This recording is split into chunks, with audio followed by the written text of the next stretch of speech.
Goeiedag en welkom by nog 'n episode van die Olielamp se Potgooi. Vandag saam met my in die ateljee is Dominee Marnix Boersema. Baie welkom. Baie dankie. Stel jouself bietjie voor aan ons gehoor. Ja, so ek is predikant van die Gereformeerde Kerk Pretoria Myntjieskop. Ons is nou so net oor 'n jaar hier in Pretoria nadat ons ongeveer 8 en 'n bietjie jaar in Graaff-Reinet was, in die Gereformeerde Kerk Graaff-Reinet. My vrou is Clarinda. Ek het 'n seentjie, 'n dogtertjie, 'n seentjie en dan nog 'n babatjie op pad. Sjoe. En ja, dit is my verhaal, kort en kragtig. Vandag se episode praat ons 'n bietjie oor die huwelik. Die respek, hoe mens mekaar kan dien en so. Ek dink is mooi gepas, dit is mooi om te sien jy het ook 'n gesin vol liefde.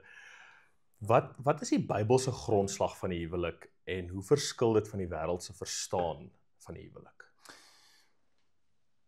Ja, so ek dink 'n goeie plek om te begin is om te onthou dat die wêreld baie keer die huwelik sien of beskou as 'n konstruk van die samelewing of die maatskappy. Jy weet, dit is ietsie wat van buite af dit is ietsie wat geskep word deur die samelewing, iets wat in mense se gedagtes opgekom het.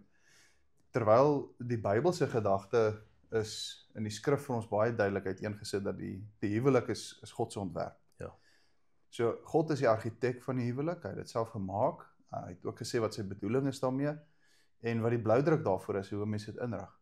So as 'n mens praat van die Christelike huwelik, dan sonder om nou die voor die hand liggende ding te sê, maar dan is die skrif vir ons die beginpunt. Omdat ons wil vra en wil weet wat sê die Here oor die huwelik? Hoe het hy dit ingestel? Waarvoor het hy dit ingestel? Wat is die rol van man en vrou? So ek dink daarin lê die groot verskil, dat ons sien 'n outeur agter die huwelik. Ja, die huwelik is tog tot die beeld van God, die verhouding tussen God en sy kerk en die man en vrou, dit is tot beeld van hom en ek dink soos jy ook noem die wêreldsenetjie, daar's nie 'n oorsprong daarvan nie, maar dit is juist wat so mooi van die Christelike huwelik is dis die perfekte beeld van God en sy kerk. Dis reg, ja. Hoe moet 'n man en vrou mekaar dien en respekteer soos ons kan sien in Efesiërs 5? Ja, Efesiërs 5 is natuurlik vir ons 'n baie goeie plek om te begin. En hier in Efesiërs 5 vers 22 dan begin Paulus praat met die vroue, die getroude vroue spesifiek en dan 'n bietjie later met die getroude mans. Maar daar's 'n belangrike deel wat ek dink ons nie moet mis nie. En dit is 'n bietjie vroeër in Efesiërs 5 waar die apostel Paulus sê dat ons nie vervul moet word of vol moet word met wyn nie. Maar hy sê in Efesiërs 5 vers 18 word met die Gees vervul. En dit wat alles wat dan nou gaan volg in Efesiërs 5, die instruksies wat hy gee rondom die huwelik vir die vrou en vir die man, sluit tot 'n mate dan aan by hierdie Efesiërs 5 vers 18 wat sê word vervul deur die Heilige Gees.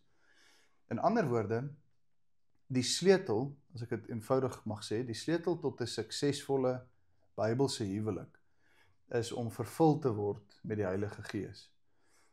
As ons vervul is deur die Heilige Gees, dan sal ons ook die instruksies gehoorsaam kan nakom wat Paulus vir ons gee in Efesiërs 5. So die manier hoe ons in die huwelik by mekaar op 'n Christelike manier aansluit en hoe ons die huwelik dan ook Christelik inkleer, is dat ons moet eers teruggaan na hierdie fundamentele. En dit is dat ons moet besef ons het die Heilige Gees nodig. As ek byvoorbeeld huwelikskategese doen met 'n paartjie, dan begin ek ook gewoonlik met die vraag, is julle wedergeborenes? Is die Heilige Gees in julle harte? En as dit daar is, hoekom sê julle so? Want ons wil nie en ons kan nie en ons moet nie 'n huwelik enigsins begin as ons nie die vervulling deur die Gees het en as die Heilige Gees nie teenwoordig is in ons harte nie. So daaruit vloei dan nou dit wat Paulus dan verder sê, waar hy vir die vrou sê wees onderdanig aan jou man en vir die man sê hy wees lief vir jou vrou. So miskien kan ons 'n bietjie daarop voortborduur. Ja, ek dink ons gaan nou 'n bietjie veral oor die respek en die onderdanigheid praat. Jy noem so van die vraag wat jy vir huwelikadministrasie vra, want die vraag wat ons gekry het was, het jy al baklei? Ja. Want ek dink dis soos Dominee Boon het verduidelik van as jy nog nie baklei het nie, dan het jy nog nie reg gemaak nie. Dis die belangrike part. So 'n mens moet kan worstel mekaar, maar tot opbouing van 'n mooi huwelik. Ja, en daar's 'n manier natuurlik om Christelik te baklei Ja. en Nee, onchristelik te baklei. nie Ja. kat en hond mekaar gooi met koppies en so nie. Ja, presies. So ek het bietjie vroeër genoem, daar's daai verhouding wat ons kan sien, daai beeld tussen God en die kerk en dan Christus in die kerk en dan ons man en vrou. Nou, waarom is daai beeld so belangrik? Wel, dit trek natuurlik terug na Genesis, net die skepingsorde, en dit is wat ons aan die begin ook genoem het, dat die huwelik is nie 'n instelling van die samelewing nie, is van God self. En as ons dan in Genesis sien, en hier in Efesiërs noem Paulus dit ook later, aan die einde van Efesiërs 5, dan sien ons baie duidelik dat hy 'n groter doel het met die huwelik. Spesifiek om hierdie verhouding tussen Christus en sy bruid, tussen Christus en die kerk uit te beeld. In ander woorde, die rede waarom dit so is, om jou vraag te antwoord, is omdat ons huwelik, my huwelik met my vrou en jou toekomstige huwelik met jou verloofde, gaan oor baie meer as net ons. Ja. Daar's 'n baie groter prentjie hier. En waaroor dit gaan, is dat ons moet iets sien van Christus se verbondsverhouding met sy bruid, en ons moet iets sien van sy genade en hoe hy werk met sy kerk, met ons as gelowiges. En daarom moet ons voortborduur op hierdie prentjie, op hierdie model wat Christus vir ons gee. So die bedoeling van die huwelik is uiteindelik nie eers selfvervulling nie. Die bedoeling van die huwelik is nie om 'n oplossing te kry in die eerste plek vir jou eensaamheid nie. Maar die bedoeling van die huwelik is om hierdie groter narratief van Christus en sy kerk uit te beeld en te preek. So elke huwelik is 'n preek. Ja. Elke egpaartjie preek iets.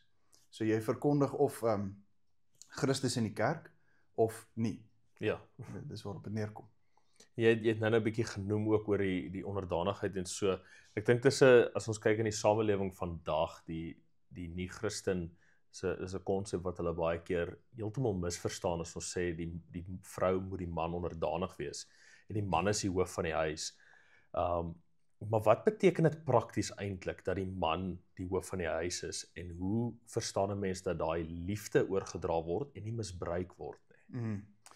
So, mens moet weer teruggaan na Efesiërs 5 vers 18, word vervul deur die Heilige Gees, en dan kom vroue wees aan julle mans onderdanig soos aan die Here. So as jy dit nou bymekaar bring, soos wat Paulus in Efesiërs 5 sê, dan sien jy die onderdanigheid van die vrou, sy is onderdanig aan haar man, in die eerste plek, omdat sy die Here dien. So Paulus sê in Efesiërs 5 vers 22, vroue wees aan julle eie mans onderdanig soos aan die Here. In ander woorde, 'n vrou wat nie eers onderdanig is aan die Here nie, wil nie onderdanig wees aan haar man nie. Ja. Daar's 'n orde, daar's 'n struktuur hier.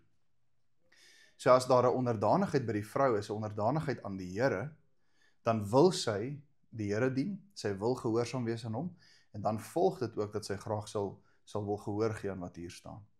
Nou moet ons ook net verstaan, onderdanigheid beteken om jouself te skik in God se skepingsorde.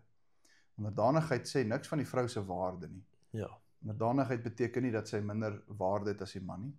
Beteken sy skik haarself gewillig in hierdie orde wat God daar gestel het, as 'n daad van aanbidding. Sy aanbid nie haar man nie, sy aanbid die Here. Ja. En omdat sy die Here aanbid, daarom is sy onderdanig aan haar man. Nou, by die man dieselfde. Die man is lief vir sy vrou, omdat hy hierdie, wat ek nou nog genoem het, hierdie beeld van Christus in sy kerk wil uitstraal, en hy wil sy vrou lief hê soos wat Christus die kerk lief het. So sy liefde moet ook lyk soos Christus se liefde vir die kerk. 'n man moet baie seker maak voordat hy trou. Dit is miskien belangrik vir jong mans om dit te hoor. Ons moet baie seker maak dat ons idee van liefde word deur die Bybel gevorm en nie deur die wêreld daar buite nie. Ons leer baie dinge by die wêreld oor liefde. En dan dink ons moet ons vrou lief hê op die manier wat ons in die film sien en boeke lees. Ja. Maar die liefde wat ons moet navolg is die liefde van Christus. En dit kom dan vir die man ook as 'n daad van aanbidding. Omdat ek gehoorsaam is aan Christus, omdat ek hom sien as die oppergesag, daarom is ek in hierdie tipe liefde, is ek lief vir my vrou. Ja. So dit is alles die oorsprong. Christus bly die oorsprong van die onderdanigheid in die liefde in die gemeente as 'n daad van aanbidding. Ja. Jy het so 'n bietjie ook geraak aan eintlik die volgende punt ook weer, hoe die vrou die man kan ondersteun sonder om haar eie waarde en roeping in Christus te verloor. Jy het hom nogals goed beantwoord. Maar daarbey ook, ons het met huwelik adkassasie gepraat oor, daar was 'n boek wat ons bespreek het, respek en liefde. En vir 'n vrou soek liefde en 'n man soek respek. Maar vir 'n man beteken daai respek liefde en vir 'n vrou beteken die liefde respek. En op daai manier, dit is, daar word baie keer in daai boek ook gepraat van die pink en die blou brilletjie. Jy moet uit die ander oogpunt ook kan verstaan, mans en vrouens is nie dieselfde nie. Daarom vir 'n man is dalk liefde 'n bord kos en vir 'n vrou is liefde 'n bos rose. En op daai manier, ek dink die God, dis eintlik so mooi, God het ons so uniek geskape, dat ons is twee wesens, ons het ons eie behoeftes, en daardeur kan ons mekaar ook weer dien. Ja, so vir 'n vrou is dit absoluut belangrik, sy floreer van hierdie tipe liefde. Sy's gemaak, die Here het dit so bedoel dat sy daai liefde van haar man wil hê. En dis 'n liefde waar sy voel en weet sy's veilig. En hy beskerm haar en hy kyk uit vir haar, hy versorg haar. En hy wil by haar wees. Vir die man gaan dit weer hoofsaaklik daaroor, hy floreer wanneer hy weet sy vrou kyk op na hom en soos wat jy gesê het, respek vir hom. Ja. En sy wil ook graag hom erken as die hoof van die huishouding, as die een vir haar, wat vir haar gemaak is, en sy wil graag sy leiding volg. Dit is vir die man belangrik om te weet, my vrou wil graag my leiding volg, maar dit is ook belangrik dat 'n man dan daai tipe leiding moet gee, wat 'n vrou wil volg. Ja, en goeie leiding gee. 'n man moet God dien eerste, en volgens daai voetspore volg om goeie leiding te kan gee. Absoluut, ja. Ons het nou so 'n bietjie vinnig geraak aan die konflik in 'n huwelik. Soos ek gesê het, daai van die eerste geveg en so, ek onthou ook Dominee het gesê, as jy nog nie jou eerste fight gehad het, gevat jy en dan kom jy terug. Maar wat speel die rol van vergifnis en genade in die huwelik? Sien nou maar daar, as ons nou so 'n worsteling in 'n huwelik het, hoe kan 'n mens mekaar vergewe? Hoe kan 'n mens daai... As ons huwelik bou op die patroon, of as ons die huwelik borduur op die patroon wat Christus vir ons gee, dan sien ons outomaties, een van die eerste dinge wat ons moet raak sien, is dat Christus vergewe sy kinders, hy vergewe die kerk, hy vergewe ons misdade, en dit beteken dat die man se liefde vir sy vrou sluit ook in, dat ek in hierdie selfopofferende liefde bereid is om nie 'n wrok te koester nie, maar my vrou te vergewe, en te doen wat Christus gedoen het vir my. So, aan die ander kant weer, van 'n vrou se kant af, is dit ook belangrik dat sy in haar houding teenoor haar man, haar lyfstaal, die kommunikasie, die manier hoe sy met hom praat, dat sy ook kommunikeer, dat sy hom ook werklik vergewe. Daai ding is belangrik. Maar dit kom weer eens terug daarop, dat ek hou in gedagte, dat Christus veel meer vir my gedoen het, dat Christus my vergewe het, en omdat hy my vergewe het, daarom wil ek ook dieselfde vergifnis betoon aan my eggenoot. En 'n huwelik sonder vergifnis is 'n totale nagmerrie. Ek meen, dit gaan totaal in duie stort, want ons gaan dinge teen mekaar begin hou, en so begin daai woede net groei. So in die eerste jare wat ook al, het ons nou 'n bietjie baklei, en ons het agtergekom, toe ons nou pas getroud is, pas ons nou nie heeltemal so perfek by mekaar soos wat ons aanvanklik gedink het nie, en ons begin baklei oor, jy wat nie die tandepasta bysie se dopie opgesit het nie, en al daai klas van dinge. En so begin ons klein bietjie stukkies woede koester en bewaar en vashou, en ons laat dit nie gaan, en ons vergewe nie, en ons praat nie daaroor nie, en dit bou op, en mettertyd verwoes dit en vernietig die verhouding, want jy sien nie hoe dit inkruip nie, maar as ons heeltyd gaan aanhou vashou, dan bou ons hierdie enorme berg skuld op, en ons verwag heeltyd terugbetaling, terwyl die skrifbeginsel van vergifnis is, skryf die skuld af. Maar as ons heeltyd gaan sê, maar jy skuld iets, daar's iets op jou rekening, jy moet my terugbetaal. Dit is 'n nagmerrie. Dit is 'n resep vir 'n slegte tyd in die huwelik.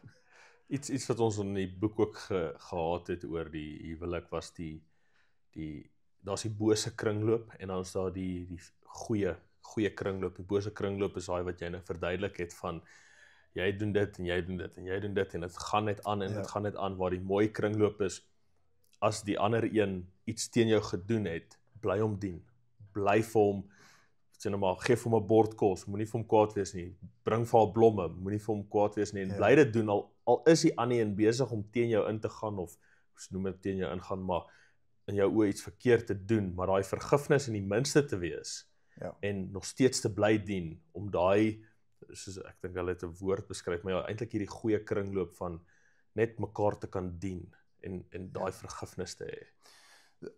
Dis presies die houding wat ons moet hê, diensbaarheid. Ja. As ek die huwelik betree met die gedagte dat ek moet gedien word, dan Ja, spring dan ek met die ja. verkeerde voet weg.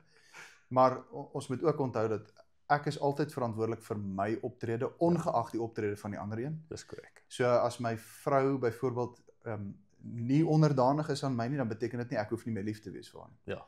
Sy minag my miskien, ek moet haar nog steeds lief hê. Ja. Andersins is dit ook, die omgekeerde is ook waar. As ek die dag 'n slegte dag het en ek is lelik met my vrou en ek is nie baie liefdevol teenoor haar nie, dan moet sy nog steeds onderdanig wees. Ja. Jy weet, en dit is wat dit baie moeilik maak. So ek is verantwoordelik vir my optrede, ongeag of die ander persoon my hanteer soos wat hy moet. En daar kom vergifnis weer in. Ja. En ek dink dit vloei bietjie hier in met hoe kan paartjies hulle geestelike groei, byvoorbeeld saam Bybel lees, saam bid, saam dien. Ja, 'n geweldige belangrike ding wat ek dalk, dit sluit nou nie, miskien nie presies hierby aan nie, maar ek dink dit is baie belangrik om te sê dat ons mans met hoofskap regtig reg verstaan. Veral in die tyd waar ons nou leef, waar hoofskap regtig verkeerd verstaan word en as iemand onderdanigheid hoor, dan gaan daar net so 'n massiewe rooi vlag op. Hulle dink dit beteken onderdrukking van die vrou. Maar Bybelse hoofskap, ons mans moet werklik dit verstaan in die lig hoe Christus dit vir ons leer in die woord.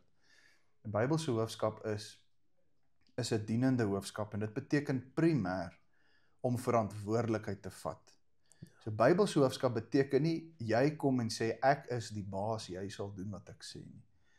Ja, hoofskap bevat die element van leierskap, waar ek leiding gee, waar ek voorloop, maar dit gaan primêr daaroor ek aanvaar verantwoordelikheid. En wanneer ek verantwoordelikheid aanvaar, wanneer ek bereid is om die houe te vat, ter wille van en tot die beswil van my vrou en my gesin, dan is ek ook 'n leier wat hulle graag glo ek sal wil volg. En nou kom dit by jou vraag oor geestelike groei en so. Dis belangrik in die huis ook dat die man verstaan dat hy moet verantwoordelikheid aanvaar vir die geestelike groei, die geestelike op en af van sy eie gesin. Ja. As ons kan kyk na Job. Job doen voorbidding vir sy kinders. Hy doen voorbidding vir die vergifnis vir die sondes van sy kinders. Dis Bybelse hoofskap. Waar ek voor die Here kom en vir hom vra en pleit vir die vergifnis van die dinge wat my kinders moontlik verkeerd gedoen het. Dis nie noodwendig my skuld nie, maar ek vat verantwoordelikheid. En so loop die man voor, en waar die man gaan, daar volg die gesin. Ja. En dit vorm absoluut die geestelike kultuur binne, die geestelike atmosfeer binne in die huis.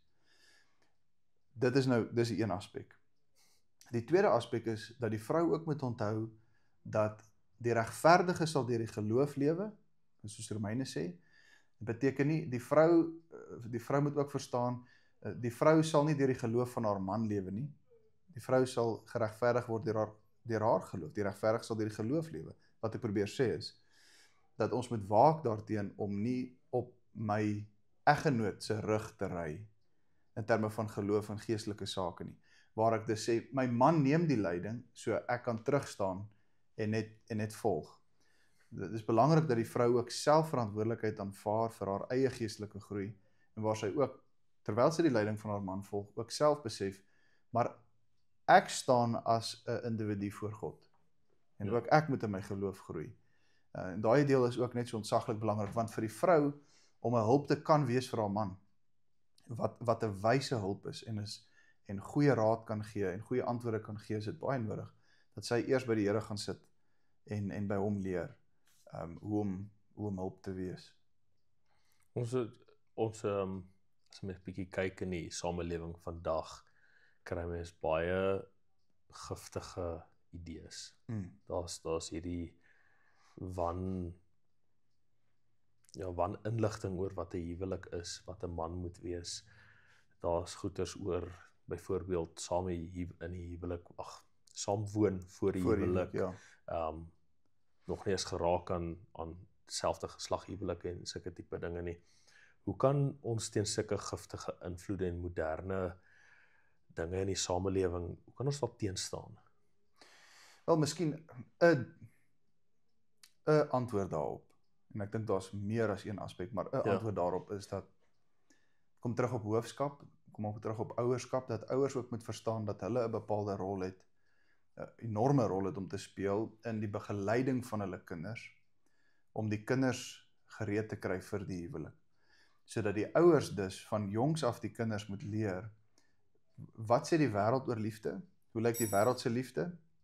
Hoe lyk die wêreld se idee van 'n huwelik? En wat is die Bybelse idee van 'n huwelik? So daai tipe huwelikskategese moet al klaar gebeur van die ouers se kant af. En dit is definitief 'n manier hoe ons alreeds ons kinders kan voorberei om te sê, maar God het 'n sekere plan vir die huwelik.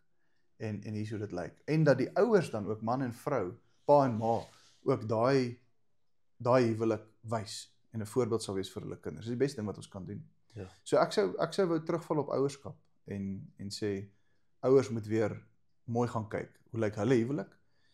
Is dit hoe jy wil hê jou kinders se huwelik moet lyk? Want die kans is baie goed dat my kinders se huwelik gaan waarskynlik baie lyk soos my huwelik. Ja, want hulle leer by my. So dit is miskien 'n aspek. En dan ons tweede laaste punt, ons het so 'n bietjie vroeër aan hom ook geraak, en wat is die rol vir die liefde vir die selfopoffering in 'n Christelike huwelik, en hoe lyk dit in die prakties in die alledaagse lewe?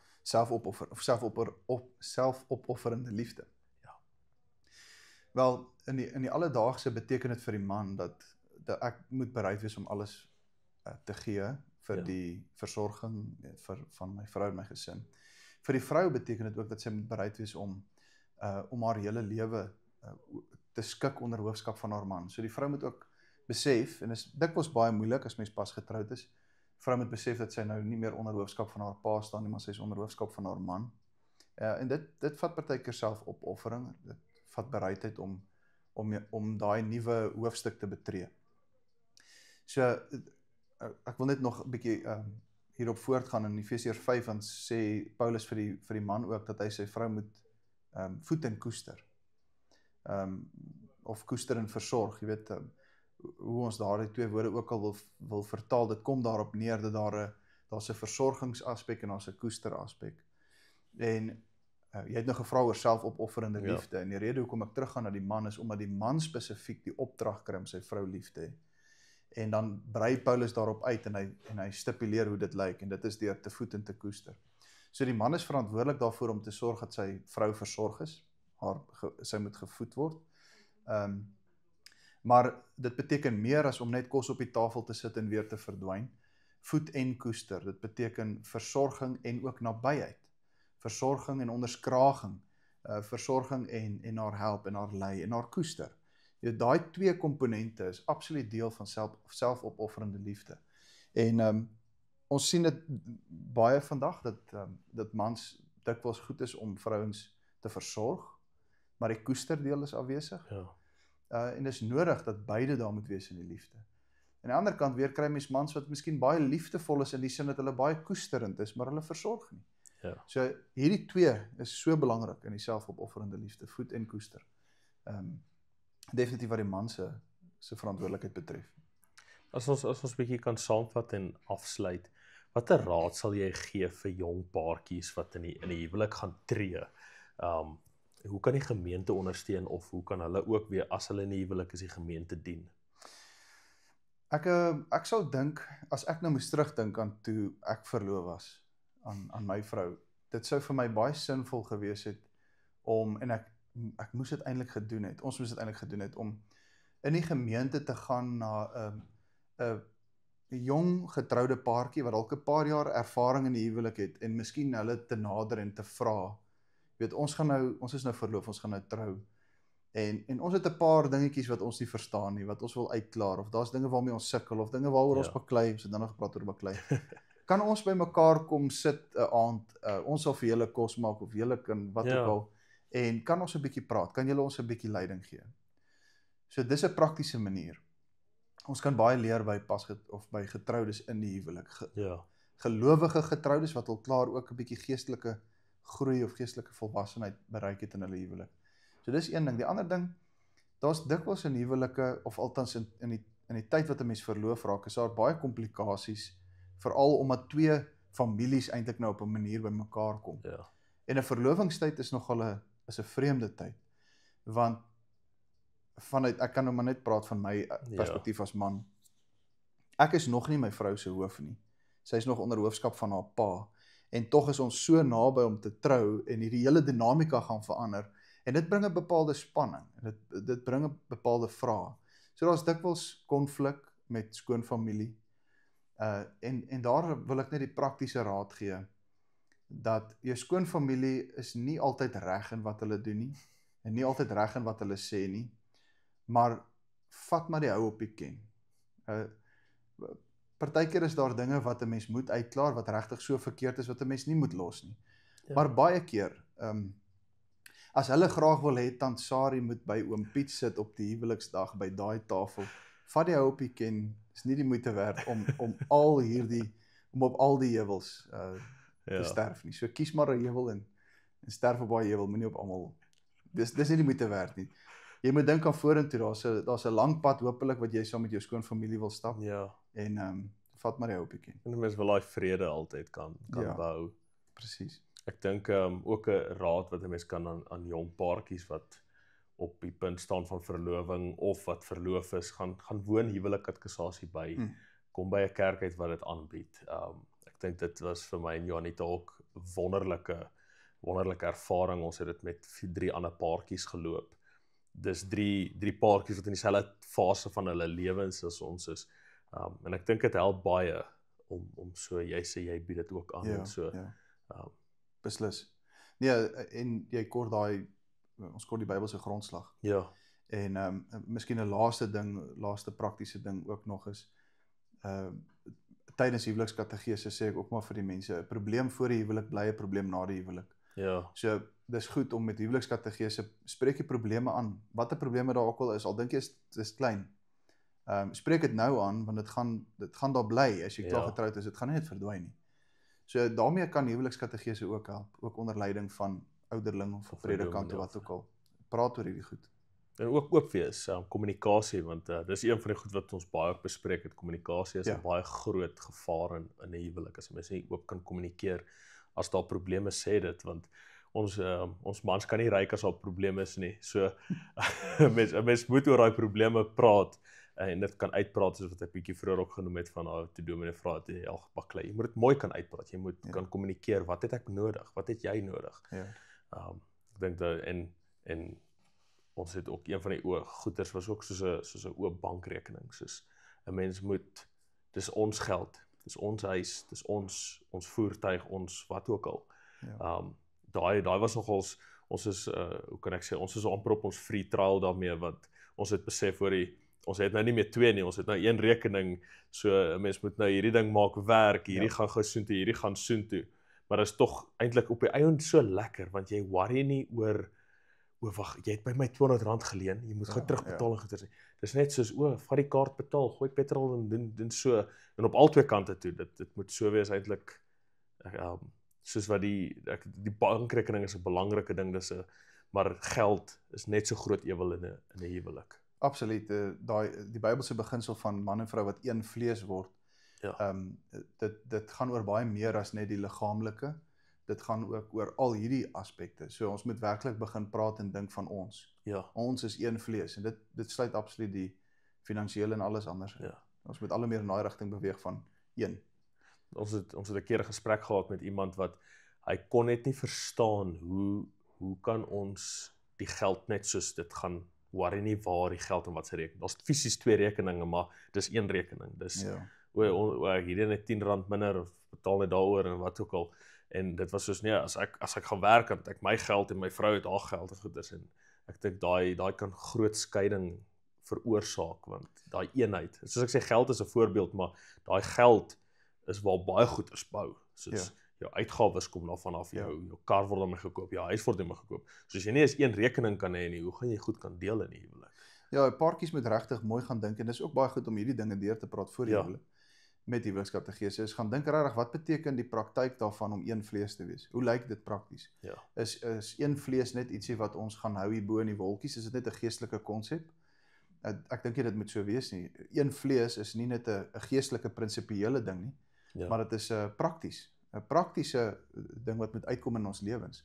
So paartjies moet pen en papier vat en gaan skryf en sê, hoe lyk hierdie ding prakties? Vir ons finansies, vir ons verhouding, vir ons watter gemeente ons na toe gaan, kinders, skole, waartoe hulle gaan, alles. Ja. Hoe lyk een vlees? Ja, nou, mens moet kan ooreenstem oor geloof, mens moet kan ooreenstem oor, soos jy genoem het, skole, kerke, al daai goeders, as jy daar worsteling het, dit gaan later ergens, dit word 'n sneeubal. Ja. En op 'n punt dan gaan dit 'n groot probleem wees. Nou is dit soos van, o ja, nee, dis net bietjie, maar oor 10, 20 jaar dan sit jy met die gebakte pere. Weereens, 'n probleem voor die huwelik is 'n probleem na die huwelik. Ja. Sorteer hom maar uit. Maar niks. Baie dankie vir jou tyd en alles. Ek dink ons het 'n paar mooi antwoorde uitgekry, goeie bespreking gehad. Aan ons luisteraars, daar is hierdie vorm bietjie deel van 'n klein reeks wat ons het. Julle kan kyk vorige episodes oor die man se taak in die huwelik, die vrou se taak in die huwelik, die man se taak in die kerk en 'n episode wat hy behoort so 'n paar maande hierna uit te kom, die vrou se taak in die kerk. Ek dink hierdie alles gaan mooi hand aan hand. Dis die gesin, dis die kerk. Daar behoort later ook nog 'n enetjie te kom oor kinders en gesin. Maar baie dankie, ek waardeer en ons luisteraars, hierdie episode is tot 'n einde. Totsiens. Totsiens.